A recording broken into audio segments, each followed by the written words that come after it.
Hi everyone, welcome to my channel. இன்றைக்கி நம்ம என்ன பார்க்க போகிறோன்னா, நம்ம ஒரு புது ஹேர் ட்ரையர் வாங்கியிருக்கோம். அது என்னென்னா மிஸ்டர் பார்பரா பேர். ஓகே, ஏதோ பவர் ப்ளே 2500 போட்டிருக்காங்க. என்ன ஏதோ நம்மளுக்கு முடியை நல்லபடியாக போகணும், முடி சீக்கிரமாக காயணுன்றதுக்காக நம்ம பெரிய ஹேர் ட்ரையர் ஒன்று வாங்கிடலாம், சின்ன ஹேர் ட்ரையர் விட்டுட்டு அப்படின்னு சொல்லிட்டு யோசிச்சுட்டு இருந்தேன். ரொம்ப நாளாக யோசிச்சுட்டு இருந்தேன். அதில் வீட்டில் ஒரு சின்ன சம்பவம் நடந்தது.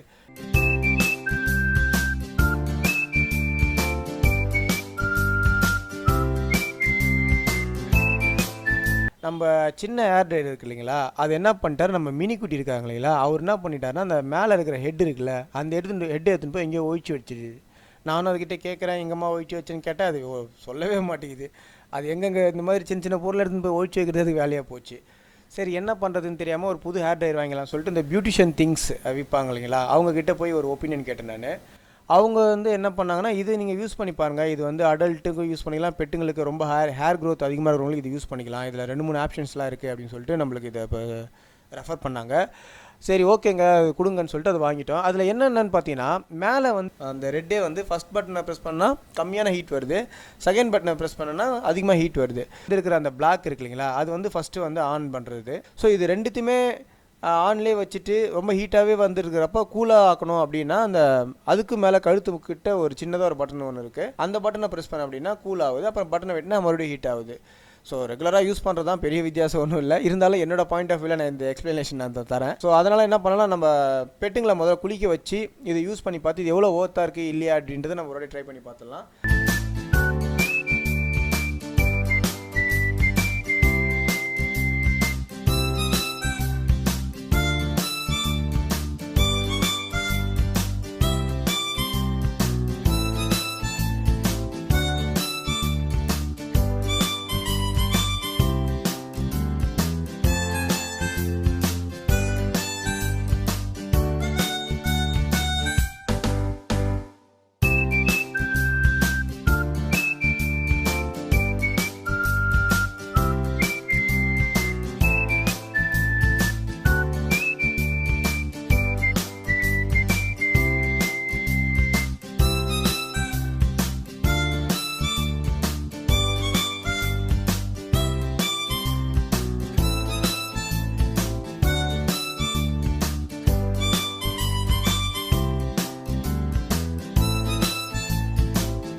ஸோ முதல்ல என்ன பண்ணாங்கன்னா, ஜாரா நம்மக்கிட்ட மாட்டிக்கிட்டாரு.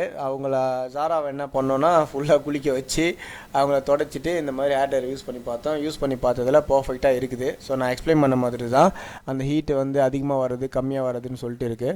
ஸோ இதில் ஒரு முக்கியமான ஒரு டிப்ஸ் ஒன்று இருக்குது, நான் அது உங்கள்கிட்ட கண்டிப்பாக ஷேர் பண்ணுறேன். உங்களுக்கு யூஸ் ஆகுமா நீங்கள் பாருங்கள். இந்த மாதிரி ஹேர் ட்ரையரை வச்சா முடி காஞ்சிருமா, துண்டால் வச்சு தொடச்சா முடி காஞ்சிருமா அப்படின்னு பார்த்தா அப்படி எதுவுமே நடக்கலை. நான் என்ன பண்ணேன்னா 2 விஷயத்த ஃபாலோ பண்ணேன். ஃபஸ்ட்டு என்ன பண்ணேன்னா துண்டில் முதல்ல கொஞ்சமாக தொடச்சிருவேன். அதுக்கப்புறம் என்ன பண்ணுவேன்னா பக்கத்தில் ஒருத்தர் ஹேர் ட்ரையரை பிடிச்சிட்டு ஒரு ஆளை உட்கார சொல்லிவிடுவேன். அவங்க உட்காந்து என்ன பண்ணுவாங்க, ஹேர் ட்ரையர் அடிச்சுட்டே இருப்பாங்க. நான் அந்த சீப்பு இருக்கு இல்லைங்களா, அது முடியோட சேர்த்து வாரிட்டே இருப்பேன். அது வாரம் என்ன ஆகுனா அந்த முடிக்குள்ளே இருக்கிற தண்ணியெல்லாம் வந்து வெளியில் எக்ஸ்ப்ளோர் ஆகும். அதுக்கப்புறம் ஹேர் உள்ளே போக போக ரொம்ப வேகமாக காயும். ஃபார் எக்ஸாம்பிளுக்கு இப்போ நான் ஒரு 5 நிமிஷம் பெட்டை வந்து ஹேர் ட்ரை பண்ணி வாரி எடுக்கிறேன் அப்படின்னா அது 10 நிமிஷம் ஆகிடும். 5 நிமிஷத்தில் வந்து இந்த ஒரு ஆள் வந்து ஹெல்ப் பண்ணுறப்ப, அதாவது அவங்க வந்து ஹேர் ட்ரையர் அடிச்சுட்டே இருப்பாங்க, நான் வந்து முடியை வாடுறப்போ ரொம்ப ஈஸியாக காஞ்சிடும் அந்த விஷயம். அதே மாதிரி பெட்டுங்களுக்கும் இரிட்டேட் ஆகாது. ஏன்னா அது ரொம்ப நேரம் வந்து அந்த மிஷினோட சவுண்டு கேட்டாலே ஒரு மாதிரி வைன்னு சத்தம் கேட்கும். அதுலேயே அதுங்க பாதி டென்ஷன் ஆகிடுங்க அதுங்க. அதுக்குள்ளே வேலையை முடிஞ்சிடும். ஸோ இந்த ஹேர் ட்ரையர் யூஸ் பண்ணி பார்த்ததில் ரொம்ப ஓர்த்தாக இருக்குது. ஸோ அந்த பியூட்டிஷியன் அக்காவுக்கு தான் ரொம்ப தேங்க்ஸ் சொல்லி ஆகணும். ஏன்னா எனக்கு ஒன்றுமே தெரியல, ஏதாவது ஒரு ஹேர் ட்ரையர் கொடுங்க அப்படின்னு சொல்லிட்டு சொன்னேன். அவங்க வந்து இதை சஜெக்ட் பண்ணாங்க. ஸோ நல்லா சூப்பராக ஒர்க் அவுட் ஆகிடுச்சு.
ஸோ இந்த மாதிரி சிட்ஜு ரிலேட்டடாக ப்ராடக்ட் யூஸ் பண்ணுறது, அப்புறம் சிட்ஜு ரிலேட்டடாக டிப்ஸுங்க, லைக் அது ரிலேட்டடாக என்னென்ன வேணுமோ அது எல்லாமே என்னோடய அனுபவத்தில் தான் நான் ஷேர் பண்ணுறேன். கண்டிப்பாக நீங்கள் இதை என் சேனலை சப்ஸ்கிரைப் பண்ணுங்கள், ஃபாலோ பண்ணுங்கள். இனிமேல் வரக்கூடிய காலகட்டங்களில் போடக்கூடிய டிப்ஸ் எல்லாமே உங்களுக்கு யூஸ் ஆகும் நான் நம்புகிறேன். ஸோ தேங்க்ஸ் டு வாட்சிங் வீடியோ. கண்டிப்பாக நீங்கள் ஷேர் பண்ணுங்கள், சப்ஸ்கிரைப் பண்ணுங்கள். பெட் ரிலேட்டடாக ஏதாவது டவுட்னா நீங்கள் கமெண்ட் பாக்ஸில் கண்டிப்பாக கமெண்ட் பண்ணுங்கள். எனக்கு தெரிஞ்ச அளவுக்கு என்னால் முடிஞ்ச அளவுக்கு நான் ரிப்ளை பண்ணுறேன். ஏன்னா இதை நாங்கள் பெட்டுன்றதை விட நாங்கள் குழந்த மாதிரி தான் பார்த்து ஒவ்வொரு விஷயம் பண்ணிட்டுருக்குறோம். நாளடைவில் வீட்டில் இருக்கிற குழந்தைங்க மாதிரியே இவங்க மாறிடுறாங்க. அதுக்கேற்ற மாதிரி எப்படி குழந்தைங்களை ஹேண்டில் பண்ணுறோமோ அதே பேஸில் தான் நான் இந்த ஒர்க் பண்ணுறேன் நான். ஸோ அதனால் கண்டிப்பாக தேவையான டிப்ஸ் இதில் கிடைக்கும்னு எனக்கு தோணுது. ஸோ கண்டிப்பாக நீங்கள் ஃபாலோ பண்ணுங்கள், சப்ஸ்கிரைப் பண்ணுங்கள். தேங்க்ஸ் ஃபார் வாட்சிங் வீடியோ.